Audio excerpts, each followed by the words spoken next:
Football Kenya Federation President Nick Mwendwa. We're talking about this man, and I want to tell you a little bit about what happened with him today. Now, he's been granted a 4 million cash bail, pending the prosecution's request to have him detained for a further 14 days. Now, he was arrested last week over allegations of mismanagement and was arraigned at the milimali law courts over graft claims.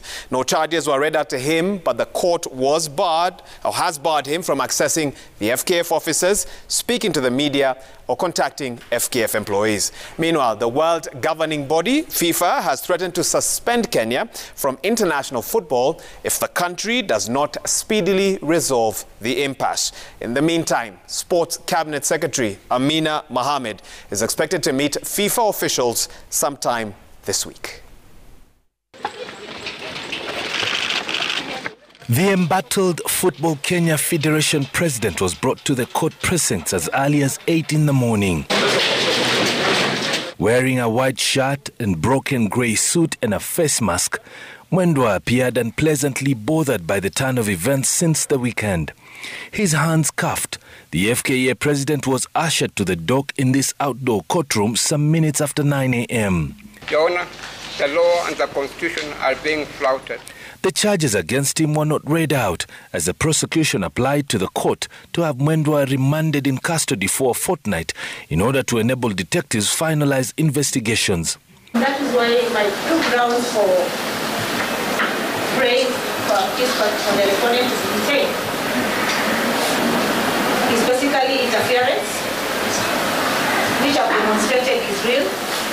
The unjustifiable and unlawful use of arrest as a starting point to commence investigations, to me, is itself a violation of the fundamental rights to human dignity and liberty entrenched in our Constitution. After a long back and forth between prosecution team and Mwendwa's defense team, who included Tomo Jenda, Mutula Kilonzo Jr., Eric Mutua, John Haminwa, Nelson Harvey, among others, Milimani Court Magistrate Wandia Nyamu directed that the court will rule on the prosecution's request this coming Wednesday and granted him a 4 million shillings cash bail with an alternative bond of 7 million shillings with similar sureties. While Mwendwa is momentarily free, he has been barred from accessing his office or making public comments in the media over the case or the investigations.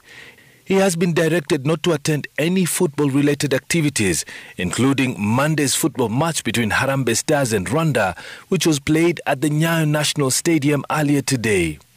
Number 1, no access to his office or the building that houses FKF offices. Number 2, no access to all the workers of FKF. Number 3, no address to the media at all. Number 4, not to attend any football-related activities until the ruling of 17th November 2021 is delivered. And by football activities, I mean even today's game. That is if you're going to be out. And while the court was in session, the World Football Governing Body, FIFA, wrote an official letter warning Kenya of a possible ban from international activities should Nick Mwendwa and the other FKF officials kicked out last week not be reinstated. In the letter to the Ministry of Sports, Culture and Heritage, FIFA's Secretary General Fatuma Samora told CS Amina Mohammed that her appointment of the so-called caretaker committee by her office is contrary to FIFA's principles. The world governing body says all member associations, including the FKF, are required to manage their affairs independently and without interference from the state. Sports Cabinet Secretary Amina Mohammed disbanded the federation and formed a caretaker committee chaired by retired Judge Aaron Ringera to take over running of football affairs in the country for 6 months, in what has elicited mixed reactions. Nimro Tabu, Citizen TV.